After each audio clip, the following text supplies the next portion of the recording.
Hey, welcome to WWE And TNA Talk. This is question and answer video on number 3. Thank you for all the questions. I just wanted to get another video out, so here we go. Do you like Rey Mysterio? Yes, I do like Rey Mysterio. He's starting to build up some injuries now. His knee. His knee is banged up again. Right now he has a hand injury, so injuries are starting to build up, and I don't know. He can't stay healthy for very long. He can still go in the ring though. He's still very talented in the ring, which is good. So he can still go in the ring, but he's got to stay healthy. He's probably gonna not wrestle as much now as he was, not full time, but more than part time. Cut back on house shows and do mainly Raws and SmackDowns and pay-per-views, maybe cut back some, not wrestle as much, and be in an ambassador role. They're saying he's going to sign a new contract with WWE soon, so I just wait and see what happens, but yes, I like Rey Mysterio. Why is WWE suddenly so willing to put Bryan in the main event of WrestleMania 30? I'm going to tell you why. This is the whole question. I didn't get a chance to do it before WrestleMania, but that's because he's so over with the fans. He gets such a big reaction. They don't have a choice.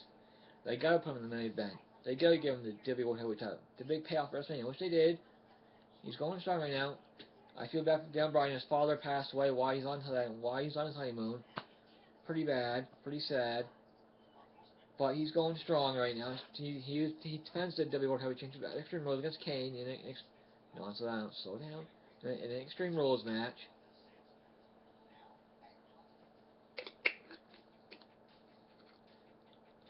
Daniel Bryan is so popular. Daniel Bryan is so popular that they have to put him in the main event. They gotta put him in the main event of WrestleMania 30. They did. They had no choice. His yes hands, yes, are so over. The crowd does it. It's so loud. Sports teams do it. It's nuts. It's so over. They had to put him in the main event of WrestleMania 30 because he's so over. He's a huge face.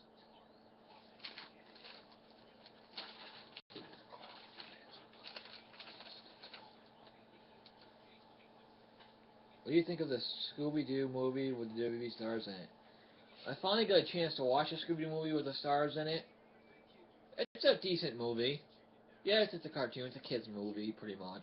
But it's still pretty cool. Wasn't, it was a Scooby-Doo movie. I love Scooby-Doo. I watched Scooby-Doo when I was a kid. So, How would I book Cesaro to get a main event push? How would I push Cesaro in the main event? First, I like what they're doing. I like what they're doing with Cesaro, putting him in Paul Heyman. That's a good thing. That's a good start. Heyman will help Cesaro big time. Next, I'd start with give Cesaro the Intercontinental Championship first, or U.S. title. Let him run with that for a little while. Build him up. Make him look as strong as possible. Then do Daniel Bryan, or whoever the WWE World Champion is, by September or October. Give Cesaro that title match. Give him the main event push. Give him the title match. If he wants to win stuff, he doesn't, but put him in that title match by September or October. Build him up. Grand Slam! Alright, Krasinski! Sorry, I'm watching the Red Sox game right now. Anyway. Cesaro, like I said, give him the Intercontinental title, give him that for a while, give him the Intercontinental Championship, build him up so he's strong as possible, looking as best he can look. Then eventually by I want to say September, October, put him in the main event. Put him in the title matches. Whether he's a heel or a face, I don't know right now. Because he's like right on the line, a tweener, really, because they're cheering for him, they're doing both. They don't know how to react. They don't know how to react. to Cesaro, and fans don't, because they put Cesaro with Paul Heyman. So do we cheer and do we boo him? They're confused. But I say, give him the Intercontinental title, let him have a good run, let him get some big wins over some big names, build him up, make him look strong as possible, and put him in the title picture. Whoever the champion is in September, October. Possibly it could be Brock Lesnar. Because I think they're gonna be doing Brock Lesnar versus Daniel Bryan at SummerSlam. That's only where else you can go with Brock Lesnar right now. Is title picture. Because he ended the streak, so update on Sting and WWE. Last I heard, Sting has officially signed his WWE contract finally. He was at WWE headquarters with a contract in hand. So nice. So Sting's been on WWE Network for Ultimate Warrior Week. He did interviews for that. WWE had to be part of that. That was something. So I believe Sting. I've read Sting has signed his WWE contract finally. They don't know when they're going to debut him yet. I'm trying to figure out how they want to use him, how they want to debut him. So I hope they start running Sting veneers or promos soon. I really do. I want to see Sting in a WWE ring very, very soon.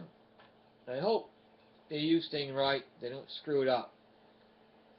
I have heard they are talking about doing Sting versus The Rock at WrestleMania 31. If Undertaker, because Sting wants to face The Rock and The Undertaker before he retires. So either he has to have a match at SummerSlam, or Royal Rumble, or Chamber against one of them.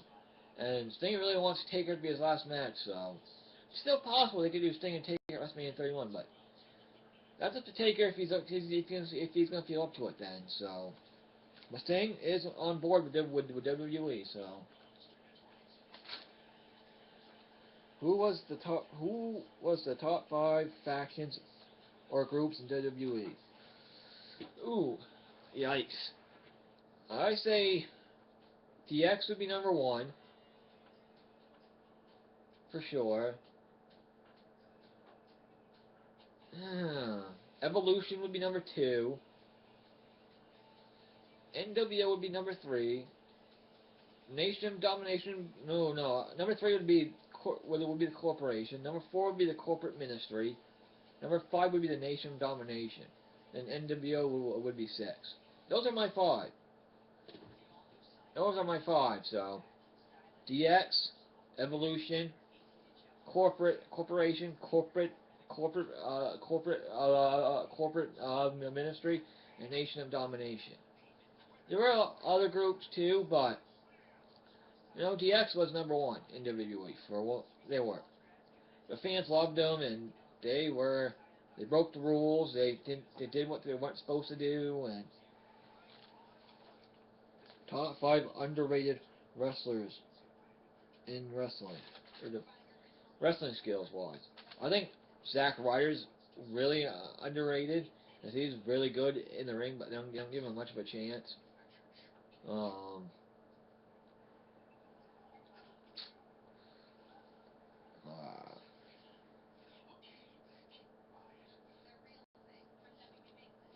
Tyson Kidd's another one that's great in the ring, and he's underrated. I can't even think of anybody in TNA because it's just the way they use the guys there. It's kind of hard.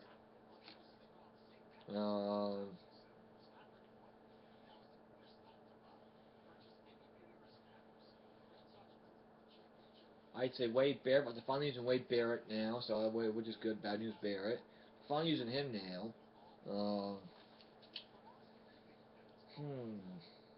Well, this is harder than I thought it harder than I thought it would be.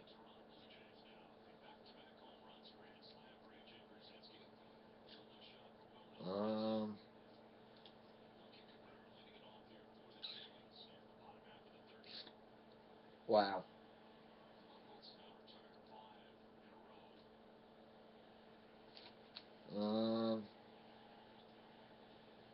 You could say the Hurricane was underrated.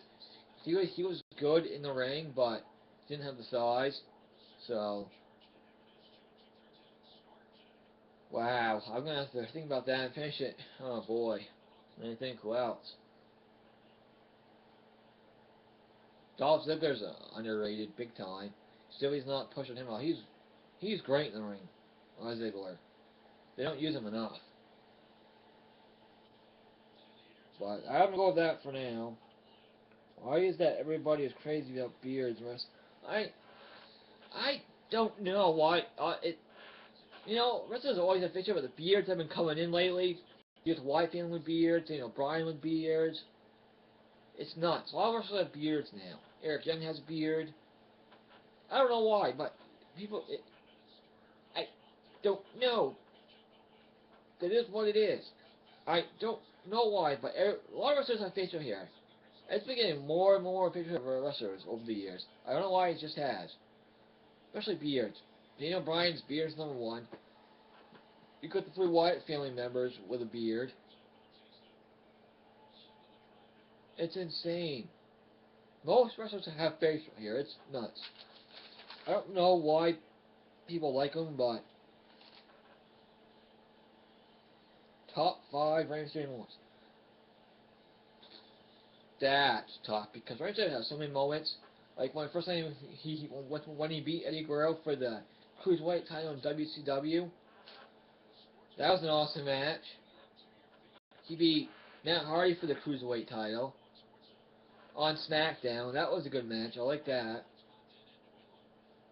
When he won the World Heavyweight Championship was number 1 at WrestleMania after Eddie Guerrero died. So, winning the World title, beating Eddie Guerrero for the Cruiserweight Championship in WCW, beating Matt Hardy for the Cruiserweight Championship. Him and Eddie Guerrero winning the tag team titles was awesome. Rey Mysterio winning the WWE title, that was cool too. So there's so many moments Rey Mysterio has. It's hard to pick just 5. It really is.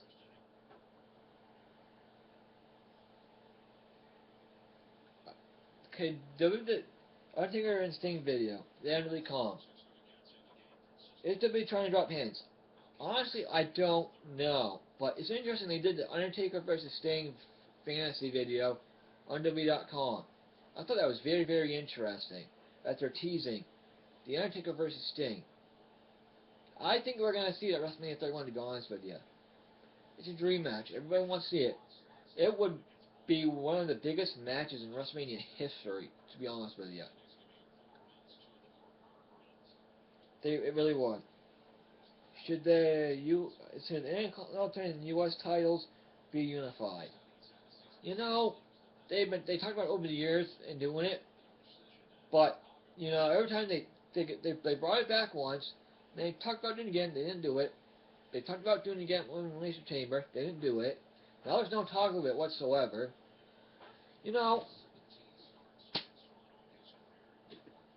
be honest, I don't think they should unify them. Okay, because they use them better, they need more because it gives mid-carders something to fight for and a boost to the main event. The Intercontinental U.S. title helps build them up for the main event.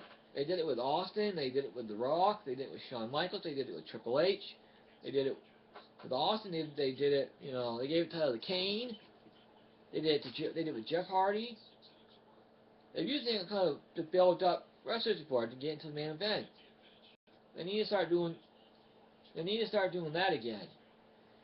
Building guys up using the Intercontinental and U.S. titles. Because I think that they shouldn't even find that the mid-carders need them to something to fight for and to use the mid-carders and build them up to main eventers. I think that'd be a really good idea. How should the WWE debut Sting? Whew, boy. Wow. Honestly, I don't know. I don't know how they should debut Sting. They could do it in many different ways. They could do it where they announce his new Raw General Manager. He comes out, they could debut him as Raw General Manager. They can have Undertaker come out first, have the lights go out, have Sting's music play, have him come down from the rafters. they could have announced him debuting on a certain night, have him come down from the rafters, or have him come out the ramp, whatever they want to do. But make his debut very, very special. They can do many different things with Sting in his debut. I don't think that they can interfere in any matches or anything, but will his debut be at a pay-per-view? Maybe. Or will help them to do on Raw to try to boost ratings. I think it'll be on Raw. I hope it's sooner than later. So I really want to see Sting in a WWE ring, because that would be epic. That would be awesome to see Sting in a WWE ring. When will Triple H assume complete control of WWE from Vince? Never. I swear. Vince will never give up total control of WWE Triple H to anybody, ever. I swear to God. That's how he is. He wants control. He wants to be running it. He'll die running WWE backstage. He'll die doing it, I swear. But I would say by sometime next year, Triple H will have more and more power and more responsibilities, and Stephanie will. I don't know when Triple H will take full control of it, if he ever will. I don't know. But I think it's still I think it's still 2-3 years down the road, to be honest with you. I don't think Vince is anywhere close and ready to give it up yet. So, do I think Triple H will be a noticeable presence on TV or remain backstage when he gets full control of WWE? I think Triple H will play the heel boss for a long time to come on WWE TV. I'm sure he'll wrestle for the next 5 to 10 years, on and off, especially at WrestleMania and SummerSlam.